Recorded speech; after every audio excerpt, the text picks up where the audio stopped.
On enchaîne avec Adata XPG et on parle tout d'abord water cooling sur un SSD. Donc ça va être la deuxième fois qu'on parle de water cooling sur un SSD avec cette petite chose, le Project Neon Storm. Alors la tempête de l'éclairage. Alors on a donc un SSD en Gen 5 avec un contrôleur SM2508 cette fois, donc on n'est pas sur du Phison. 14 Go par seconde en lecture, 12 Go par seconde en écriture, donc c'est colossal, c'est énorme, ça envoie du gros bois, mais il faut refroidir tout ça parce que ça chauffe beaucoup et pour refroidir tout ça, on a un réservoir avec du liquide caloporteur, ensuite on a un tube dans lequel va passer l'air des deux ventilateurs, comme l'air va passer dans les deux ventilateurs, le tube va refroidir l'eau et ça permettra d'avoir un SSD qui a des bonnes performances et qui ne va pas faire de throttle, c'est magnifique. On continue avec le water cooling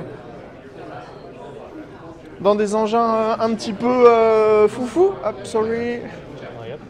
On a donc le nouveau XPG Hybrid Cooler. Alors, attention, ça va tomber. Ah oui, qu'est-ce que c'est? Alors, attendez, hop.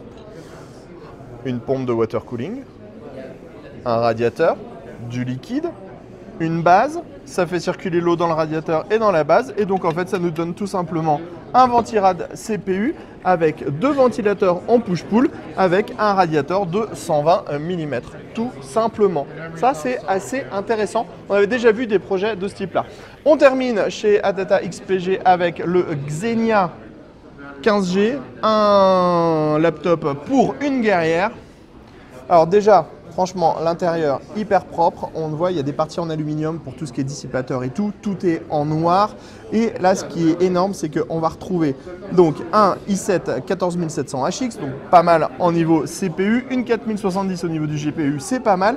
Mais on va avoir 96 Go de DDR5 et on va retrouver 24 Go de SSD puisqu'on va avoir 3 slots M2 qui sont occupés à chaque fois avec des SSD de 8 Teraoctets. Allez, c'était tout pour Adata XPG. On se dit à plus tard.